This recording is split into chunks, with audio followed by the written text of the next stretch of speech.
So small gas engines like this lawnmower engine right here run on gasoline. But how do we get that gasoline into the combustion chamber with a mixture of air to work? That's where carburetors come in. Next few videos, we're going to talk all about carburetors, different types, different layouts, how they work, the internals. Today we're going to talk about the science of a carburetor and what it does specifically. Alright, so the carburetor has a very specific purpose. The primary purpose of a carburetor is to mix liquid gas with air, atomize it, and then get it into the combustion chamber. So we take liquid gas, pick it up with the air flowing through, atomize that gasoline with the air mixture, and then get it into the combustion chamber.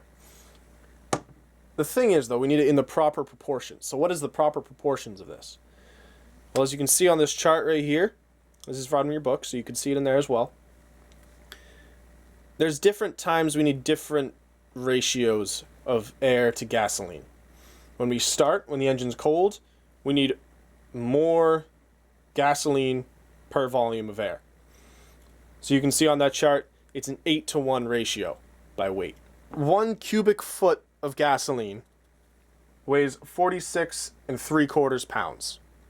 The same volume of air, so 1 foot by 1 foot by 1 foot, weighs 0.0807 pounds. So it's a massive difference. If you were to continue to think about that 8-to-1 ratio, instead of cubic foot, let's think about gallons. Gallons of milk, right? A gallon of gasoline. You have 1 gallon of gasoline. Now, how many gallons of air do you need for that 8-to-1 ratio? For 1 gallon of gasoline, you need 4,634 gallons of air. If we're running at that 15-to-1 ratio, which is where we're running normally and smoothly, that is going to be 1 gallon of gasoline and 8,688 gallons of air. That's an insane difference. It's hard to put into... It's hard to visualize, really. When you think about a gallon of milk, that's 1 gallon of gas. Now you need over 8,500 gallons of air to go with it for that 15-to-1 ratio. So that's the numbers. That's kind of crazy. So it's this part's job to make sure the gasoline and air is at the proper proportions for the proper time in the engine. So we know what a carburetor is and what it does for the engine, but how does it work? Carburetors work on pressure differences, air pressure. So a complete vacuum is an area, it's a volume completely void of any atmosphere. Space is a vacuum. We do not live in a vacuum. Atmospheric pressure on Earth at sea level is 14.7 pounds per square inch. So that's the weight of all of the atmosphere, all the way from the ground up to space, pushing down and weighing on me. That's 14.7 pounds per square inch on my body. My body's used to it because we're acclimated to the environment, so we push out with 14.7 pounds per square inch. So we're all happy. It's nice. All right? Inside the engine, we don't have a complete vacuum, but we do create a partial vacuum. On the intake stroke, as that piston is moving down away from the head and away from the spark plug, since that volume is increasing, the pressure is decreasing. Since it's a lower pressure zone inside, on the outside of the engine, where it's atmospheric pressure, it pushes its way in. Okay? That 14.7 pounds per square inch, it's kind of hard to understand, it's kind of hard to visualize. So I ran an experiment outside earlier, and you're going to get to see that now. Alright, so atmospheric pressure is 14.7 pounds per square inch. Now that's just a number, it's kind of hard to visualize, so we're going to go over a few different ways to help you understand that. First, a 10-pound dumbbell. I'm sure you've all held one, or you might have one in the house. Imagine 1.5 10-pound dumbbells in a square inch, every square inch of your body. Alright, so that's atmospheric pressure pushing in. The reason why we're able to tolerate that is because our bodies are designed for it, and we've evolved for it, so our bodies push out with 14.7 pounds per square inch at sea level. Another way to do it, my mom is going to help me with this. We have a trash bag and a shop vac, and we're going to put my mom in the bag, and we're going to take all the air out. then there will be atmospheric pressure pushing in on the bag with her inside it. Now, a couple of things. Don't try this at home. All right, don't do it. We are adults, we are professionals. Her head is outside of the bag. Don't try it at home under any circumstances, all right? This is a demonstration only. All right, so we're gonna get set up.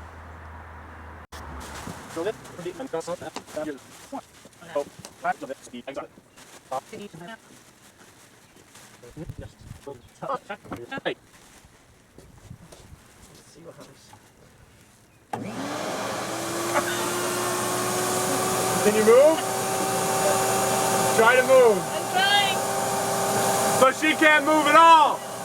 There's 14.7 pounds per square inch pushing on her everywhere.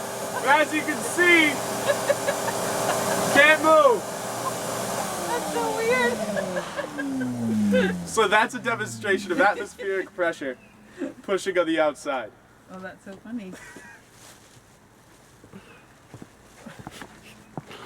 So I just want to thank my mom and my dad for helping me out with that, especially my mom for getting in the bag. Thank you. So that's 14.7 pounds per square inch outside of the engine. On the inside there's a partial vacuum because of that intake stroke. And the only way for air to get in to create equilibrium is by going through the carburetor. We restrict it so it only can travel through here. On the way in, that air needs to pick up some gasoline and atomize it. For that to happen, the air has to be moving pretty fast. So there's something called a Venturi. A Venturi is nothing more than a restriction in a pathway. Okay, so if it was a tube and then the tube gets slightly smaller, that's the Venturi. As the air travels through there, the only way for it to maintain a constant volume of air passing through is for that air to increase in velocity. So as the air goes through, if there's a Venturi, if there's a restriction in that pathway, the air has to speed up. Here's another experiment with that. You can try this at home. Here's an example of a Venturi that you can try at home. So I've got another door open on the other side of the house. You could have windows open, whatever. I'm here at the front door. Front door is wide open. So there is air traveling from the front door through the house to the windows and the doors that's exiting from. With it wide open, I can't feel any pressure. It's a certain amount of volume of air is coming in, but I can't feel the pressure. It's not moving that fast. So I'm going to close it like halfway, and suddenly I can feel it. Since we cut this pathway in half, it moves faster.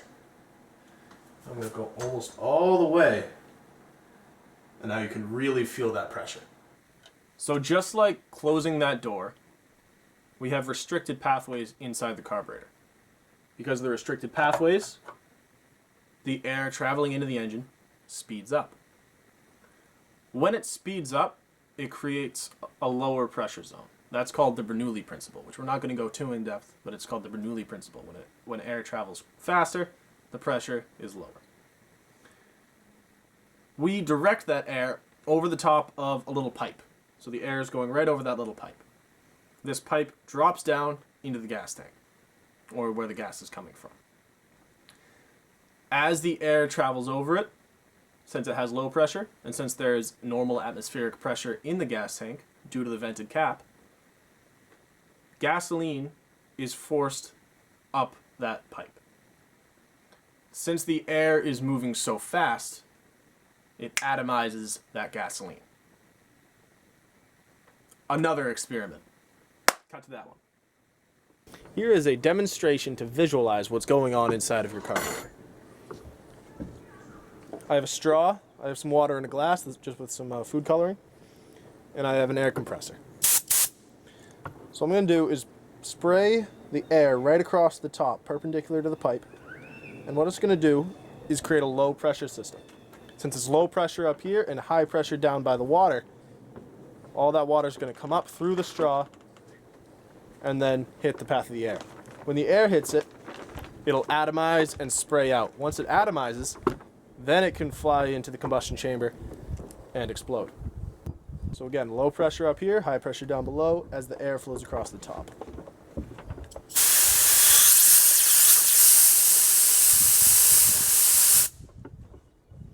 I'm going to bring it closer so you can see it.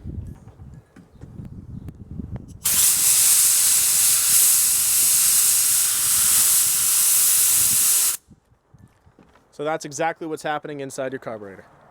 All right, so that's a good visualization for how the air is picking up and atomizing the gasoline inside the carburetor. So let's go over the carb.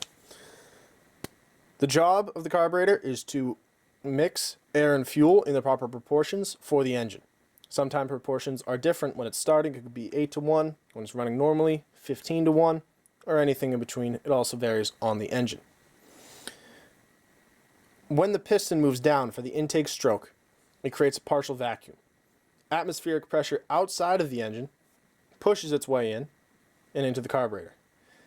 Inside the carburetor, there are Venturis, which is a restriction of pathway. The air speeds up. It increases velocity. Since it's moving faster, the pressure goes down. When the pressure is down, the pressure is normal, atmospheric, inside the gas tank because of the vented cap. It pushes gas up and in and into the pathway of the air. That air picks it up, atomizes it, and sprays it into the engine, ready for the compression stroke. That's the job of the carburetor.